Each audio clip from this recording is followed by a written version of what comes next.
Good morning all of you. Shri Shyam education group Chandwaji में आपका स्वागत है। बीएससी फर्स्ट ईयर की हम बॉटनी पढ़ रहे हैं, जिसमें हमने लास्ट क्लास में मेंडल्स के नियमों के बारे में पढ़ा था। मेंडल्स ने 3 नियम दिए हैं, जिसमें पहला था डोमिनेंस रूल।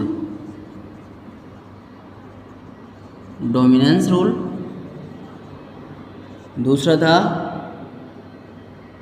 Separation rule.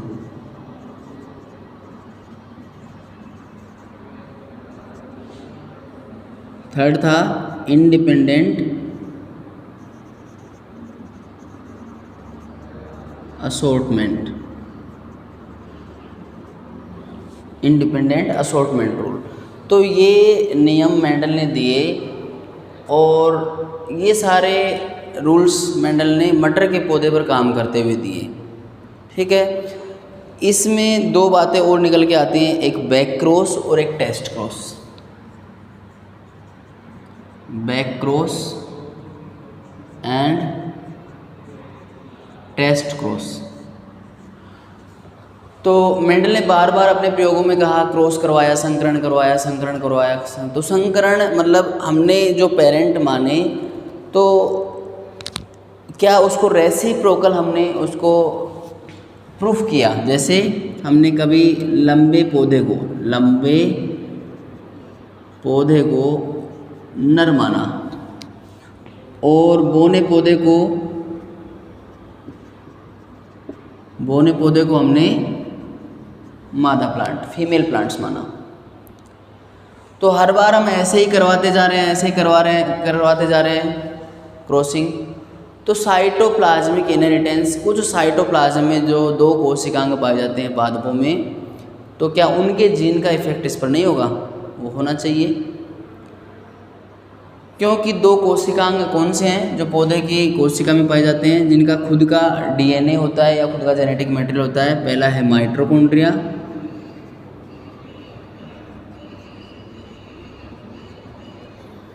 दूसरा है प्लास्टिड्स।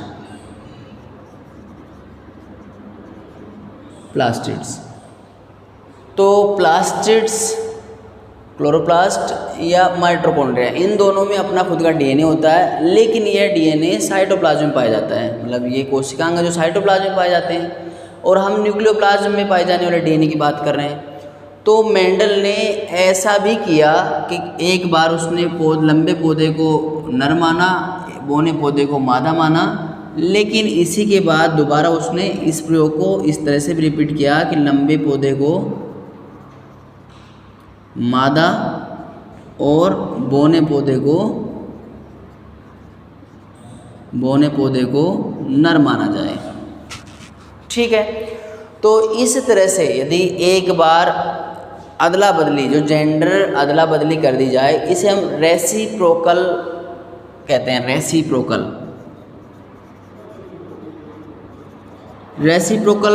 रेसिप्रोकल मीन्स इसको परिवर्तित करना, है ना। एक बार हमने नर लिया, एक बार हमने मादा लिया, तो उसके बाद जो रिजल्ट आए, उसके बाद हमने डिस्कशन में उसमें रिजल्ट्स शो किए कि हाँ अब ये रिजल्ट आते हैं तो ये ठीक है, तो वो हम मानते हैं कि ऐसा होना चाहिए। तो मेंडल ने इस चीज़ का भी बहुत ध्यान रखा। उसको साइटोप्लाज्मिक इनहेरिटेंस का नहीं पता था, उसको माइटोकॉन्ड्रिया प्लास्टिड्स का नहीं पता था, लेकिन उसने देखा कि ऐसा करने से कुछ चेंजेज आते हैं, कुछ परिवर्तन आते हैं। तो इस तरह से जो परिवर्तन आते हैं, ये रेसिप्रोकल से हम उसको जो चेंजेज आते हैं उसको हम ऑब्जर्व कर सकते हैं। दूसरी बात थी कि बैक क्रॉस, मतलब जो यहाँ से मान लो कि हम टी और टी, ये जो प्लांट है, एक ये टी और टी ये जो प्लांट है, ठीक है, यहाँ से इन दोनों की हमने क्रॉसिंग करवाई। तो यहाँ पर पहले गैमेट फॉर्मेशन हो गया, ये गैमेट बन गया, यहाँ पर ये गैमेट बन गया, ये गैमेट बन गया। ठीक है, इसके बाद यहाँ से इनकी F1 जनरेशन स्टार्ट हुई, तो ये टी एंड टी बन गया, ये F1 जनरेशन है। तो इस F1 जनरेशन की इसी के साथ यदि क्रॉसिंग करवा दी जाती है तो हम इसे बोलते हैं सेल्फिंग।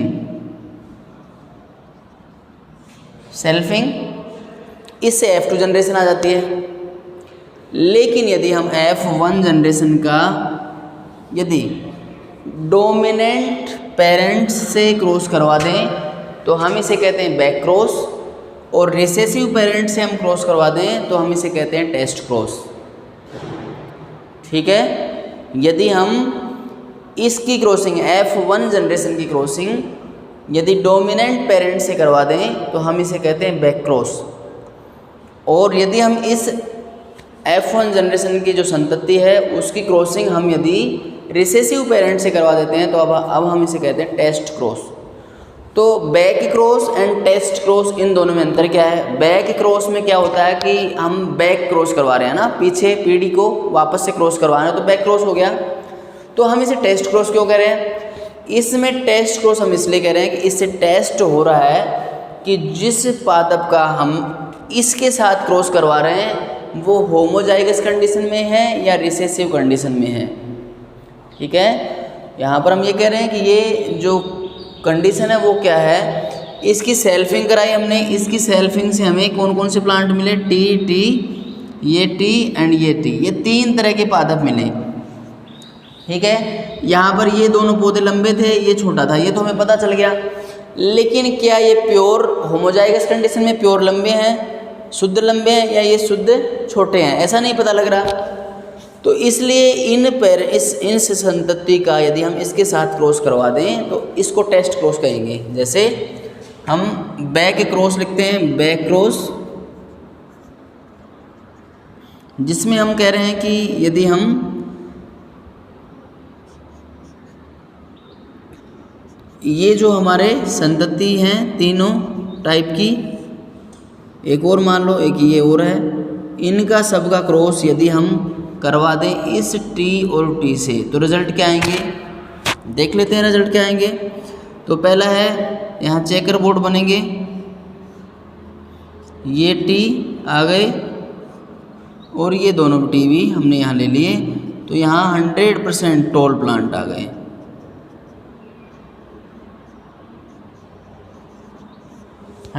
टॉल प्लांट आ गए। इसके बाद इसको लेते हैं,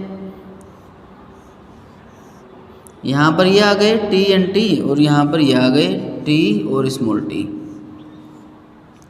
टी कैपिटल टी, ये कैपिटल टी स्मॉल टी, और ये कैपिटल टी स्मॉल टी। लेकिन यहाँ फिनोटाइपिक देखेंगे तो सारे लंबे हैं, फिर यहाँ पर 100% टॉल प्लांट आ गए। ठीक है, इसके साथ करके देखते हैं, इसमें कुछ चेंज आते हैं। तो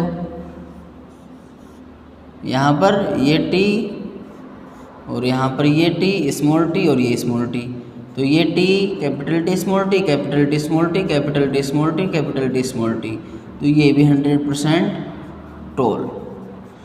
तो बैक क्रॉस का मतलब है कि यहाँ पर यदि हम किसी भी संतति को किसी डोमिनेंट पेरेंट से क्रॉस करवाते हैं तो सभी डोमिनेंट कैरेक्टर ही हमेशा शो होते हैं, बाकी रिसेसिव कैरेक्टर शो ही नहीं कर पाते हैं, अतः इसे केवल बैक क्रॉस कहते हैं।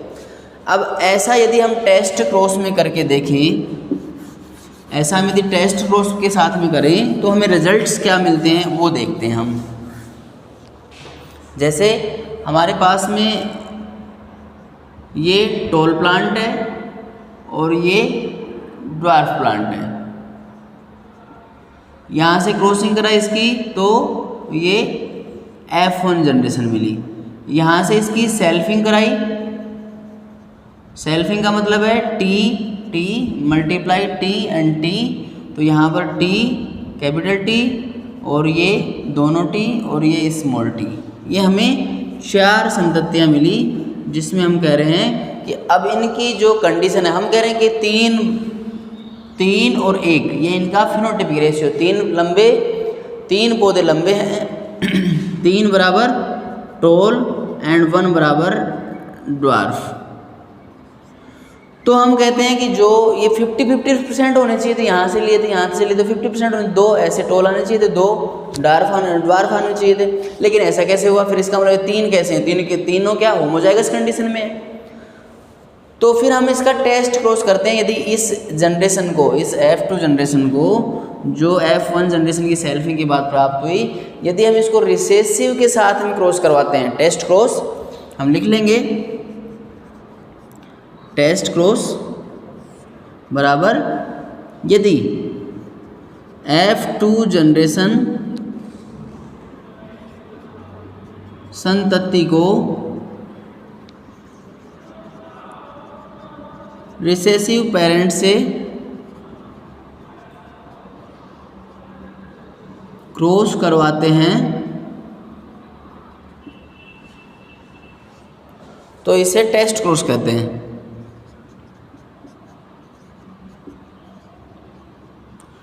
टेस्ट क्रॉस कहते हैं। ठीक है, तो ये टेस्ट क्रॉस हुआ। टेस्ट क्रॉस में हम क्या करें कि अब हम इसको करके देखते हैं। जैसे हमने ये लिया और ये लिया, तो यहाँ पर ये एक कॉमन हो गया, यहाँ पर ये हमने ये ले लिया, इसका ये वाला एक प्लांट लिया जो T और T, तो यहाँ पर 100% टोल। ठीक है, इसके बाद हमने दूसरा लिया स्मॉल टी दोनों, और यहाँ पर T एंड T, और यहाँ पर दोनों ये स्मॉल टी और ये भी स्मॉल टी।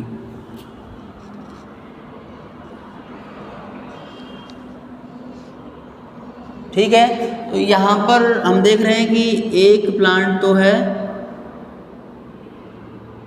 टॉल और 3 प्लांट हैं ड्वार्फ। 3 प्लांट ड्वार्फ है। उसके बाद तीसरा देखते हैं ये स्मॉल वाला, तो यहाँ पर T, ये T सारे स्मॉल 100% ड्वार्फ। तो इस टेस्ट क्रॉस करवाने से सिद्ध होता है, जैसे इसका हम क्रॉस करवाते हैं तो 100% टोल प्लांट आते हैं। It means we are saying that in a gene 2 alleles are present, those are in homozygous condition, both are in homozygous condition. It means यदि वो होमोजाइगस हैं तो होमोजाइगस में 100% टोल प्लांट होते हैं, चाहे हम ड्वार्फ के साथ में इसका क्रॉस करवा दें, क्योंकि प्रभावी लक्षण है, दोनों प्रभावी हैं इसके, तो दोनों प्रभावी हैं, तो जो संततियाँ होंगी वो सारी टोल प्लांट होंगी, इसलिए हम इसको होमोजाइगस कंडीशन कह सकते हैं। इसके बाद में यदि हम इसको क्रॉस करवाते हैं तो एक लंबा और 3 ड्वार्फ प्लांट आते हैं। इसका मतलब हम कह रहे हैं कि इसमें एक ही जीन था जो टोल है, बाकी ड्वार्फ है। इसका मतलब ये हेट्रोजाइगस कंडीशन है। हेट्रोजाइगस कंडीशन में ड्वार्फ बनते हैं लेकिन टोल भी रहता है, तो हेट्रोजाइगस कंडीशन का हमें पता लग गया। और यहाँ पर ये दोनों को क्रॉस कराने से 100% फिर ड्वार्फ हो जाते हैं, तो ये भी होमोजाइगस कंडीशन है। इसका मतलब यहाँ से टेस्ट क्रॉस से 3 रिजल्ट आते हैं। पहला रिजल्ट है कि homozygous toll, heterozygous toll, homozygous dwarf. तो हम कह रहे हैं कि जैसे ये एक प्लांट है 1, ये 2 प्लांट है 2 और ये एक प्लांट है 1, तो ये जो जीनोटाइपिक रेशियो है वो हम टेस्ट क्रॉस से प्राप्त करते हैं। तो टेस्ट क्रॉस का मेनली जो सबसे मुख्य फ़ायदा है, उपयोग है, वो है कि हम जीनोटाइप प्राप्त कर सकते हैं टेस्ट क्रॉस के द्वारा। बैक क्रॉस के द्वारा हम केवल बैक क्रॉस करा सकते हैं, लेकिन हमें संतति सारी डोमिनेंट कैरेक्टर वाली पता लगेंगी कि डोमिनेंट कैरेक्टर हैं। इसलिए टेस्ट क्रॉस बहुत ही उपयोगी है मेंडल के थ्योरी में, कि जहाँ पर कि हम किसी भी संतति का जीनोटाइप देख सकते हैं कि ये प्योर प्लांट है या इम्प्योर प्लांट है, शुद्ध समयुग्मजी है या असमयुग्मजी है। तो इस तरह से टेस्ट क्रॉस के लिए टेस्ट क्रॉस करने से हमें जीनोटाइप का पता लगता है। तो फिनोटाइप हम आँख से देख के पता लगा लेते हैं, लेकिन जीनोटाइपिक रेशियो निकालने के लिए हमें टेस्ट क्रॉस करना पड़ता है, और टेस्ट क्रॉस करने के बाद में जो हमें रेशियो प्राप्त होता है उसे हम जीनोटाइप कहते हैं। मतलब हम जीन की कंडीशन बता रहे हैं कि जीन में जो टाइप हैं, जो 2 एलील हैं, वो किस तरह के हैं, वो होमोजाइगस हैं या हेट्रोजाइगस हैं। तो इस तरह से हमारे ये दो जो हैं वो क्रॉस, जो बैक क्रॉस हैं और टेस्ट क्रॉस हैं, ये माने जाते हैं। और एक रेसिप्रोकल क्रॉस है कि रेसिप्रोकल में हमने क्या कहा था कि जो पेरेंट है उनको हम अदला बदली कर सकते हैं, कभी एक प्लांट को नर माने कभी दूसरे प्लांट को नर माने, इस तरह से अदला बदली करना रेसिप्रोकल। और टेस्ट क्रॉस है वो F2 जनरेशन के की संतति का यदि क्रॉस करवा दें हम रिसेसिव पेरेंट से तो that is called test cross. और यदि हम F2 जनरेशन की संतति का क्रॉस करवाते हैं डोमिनेंट पेरेंट्स के साथ में तो that is called back cross. तो test cross and back cross बहुत ही इम्पोर्टेंट पॉइंट हैं।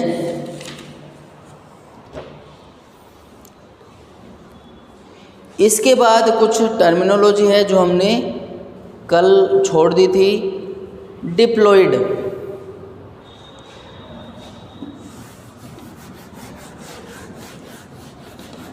डिप्लॉइड,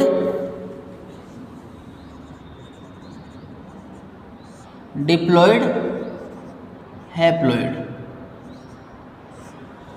डिप्लॉइड मीन्स दो, एन, इसका मतलब 2n, that is called diploid और n कॉल्ड हैप्लॉइड। तो अब हम देखते हैं जैसे 7 क्रोमोसोम हैं, 7 chromosomes present in P, Pisum sativum. तो यदि हम इसको 2n रिप्रेजेंट करते हैं तो यहाँ पर 14 है, और यदि हम n रिप्रेजेंट करते हैं तो यहाँ पर 7 है। ठीक है, सॉरी। तो हम कह सकते हैं कि डिप्लॉइड एंड हैप्लॉइड। डिप्लॉइड में हम कहेंगे जिस जाति में एक जीनोम की 2 प्रतियां उपस्थित हों तो उसे द्विगुणित जाति कहते हैं। जिस जाति में एक जीन की 2 कॉपियां उपस्थित हों, जैसे कि जो हम कहते हैं कि समजात गुणसूत्र जोड़े बनाते हैं समसूत्री विभाजन में, अर्धसूत्री विभाजन में, वहाँ पर तो मतलब एक जीन की 2 कॉपियां होती हैं, और यदि 2 कॉपी हो तो हम इसको 2n कहते हैं, डिप्लॉइड कहते हैं। डिप्लॉइड कहते हैं क्योंकि हम उसमें भी कह रहे थे जैसे कि एलील T और T, इसका मतलब ये डिप्लॉइड हो गया ना, 2 प्लॉइडी स्टेज पाई जाती है इसमें, तो 2n डिप्लॉइड, और n है तो फिर ये हैप्लॉइड। ठीक है, ये दोनों हमें याद रखना चाहिए। फिर है इनहिबिटरी फैक्टर, संदमक कारक। इनहिबिटरी कारक,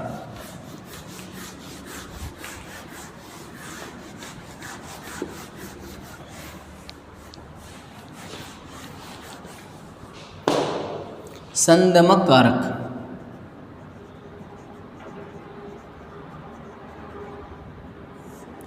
संदमक कारक में वो कारक जो अन्य कारक की अभिव्यक्ति को ह्रास करता है उसे संदमक कारक कहते हैं।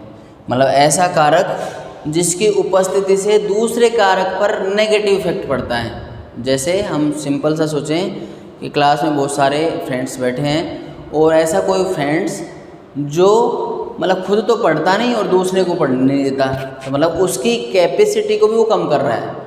ठीक है, तो इसका मतलब वो उसके लिए इनहिबिटरी है, संदमक है। तो यहाँ पर हम जीन के बारे में भी, किसी फैक्टर के बारे में भी यही कहते हैं कि जैसे मान लो कि ये T है और ये स्मॉल t है, ये इसके इफ़ेक्ट को संदमित करता है, इसके इफ़ेक्ट को होने नहीं देता, तो इसका मतलब ये संदमक कारक है। ठीक है, ये संदमक कारक है जो इसके लक्षणों को प्रकट ही नहीं होने देता। ठीक है, तो ये संदमक कारक है, इनहिबिट करता है। इसके जो लक्षण हैं, एक जीन के अंदर 2 युग्म विकल्पी पाए जाते हैं, और यदि किसी दूसरे जीन को, किसी दूसरे युग्म विकल्पी को वो अपने लक्षण प्रकट ना होने दे, उसको संदमित करे, उसके लक्षणों को पूर्ण रूप से प्रकट ना होने दे, तो वो संदमक कारक कहलाता है। इसके बाद में है प्रभावी घातक। प्रभावी घातक, डोमिनेंट लीथल।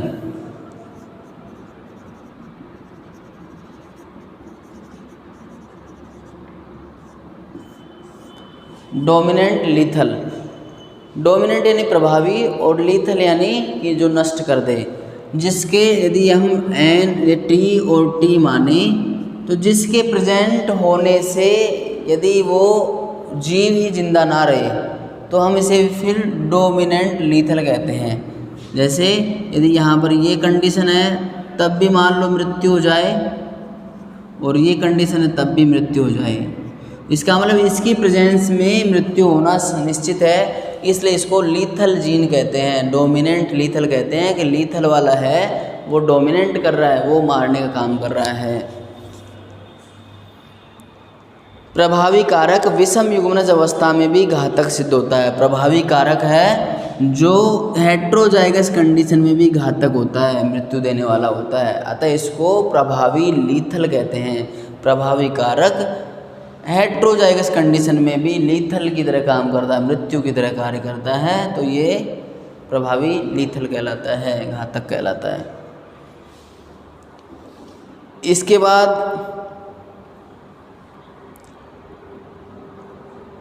कोडोमिनेंट सह प्रभावी को डोमिनेंट, मतलब कोडोमिनेंट इसका मतलब कि दोनों साथ साथ प्रभाव डालें। कोडोमिनेंट जब दोनों वैकल्पिक जीन विषम युग्मनज अवस्था में अपने को प्रदर्शित करें, जब दोनों वैकल्पिक जीन विषम युग्मनज अवस्था में अपने आप को प्रकट करें, जैसे ये R है और ये स्मॉल r है, ठीक है। अब ये मान लो कि रेड कलर देता है और ये वाइट कलर देता है, तो इस कंडीशन में ये दोनों अपना प्रभाव दें तो वो प्रभाव दोनों का होगा पिंक, ठीक है। दोनों के बीच का हो गया ना कि ये भी अपना प्रभाव दे रहा है, ये भी अपना प्रभाव दे रहा है, दोनों प्रभाव देंगे तो दोनों का बीच का आ जाएगा पिंक। इसलिए कि दोनों जब प्रभाव देते हैं एक साथ तो तीसरा ही प्रभाव निकल के आ जाता है, ठीक है ना। तो हम ऐसा भी कह सकते हैं कि जब दो लोग एक साथ मिलकर काम कर रहे हों तो तीसरा भी काम हो जाएगा, उन दोनों का तो काम होगा ही, तीसरा काम और हो जाएगा, तो इसलिए संगठन में शक्ति कहा जाता है ना। तो यहाँ पर भी ऐसे ही है कि जब एक जीन के अंदर जो एलील पाए जाते हैं वो दोनों एलील प्रभावी हों कि वो तो अपना लक्षण देंगे ही चाहे कुछ भी हो, तो फिर तीसरा लक्षण प्रकट हो जाता है पिंक। जैसे एक पिंक आ गया क्योंकि पिंक कहीं भी नहीं था, रेड था वाइट था, लेकिन दोनों ने बराबर प्रभाव डाला तो पिंक आ गया, दोनों साथ साथ प्रभाव डाल रहे हैं, को डोमिनेंस, साथ साथ प्रभावी सह प्रभावी लक्षण। इसके बाद में हम ये मेंडल के वंशागति के नियम के अपवाद हैं, मेंडल के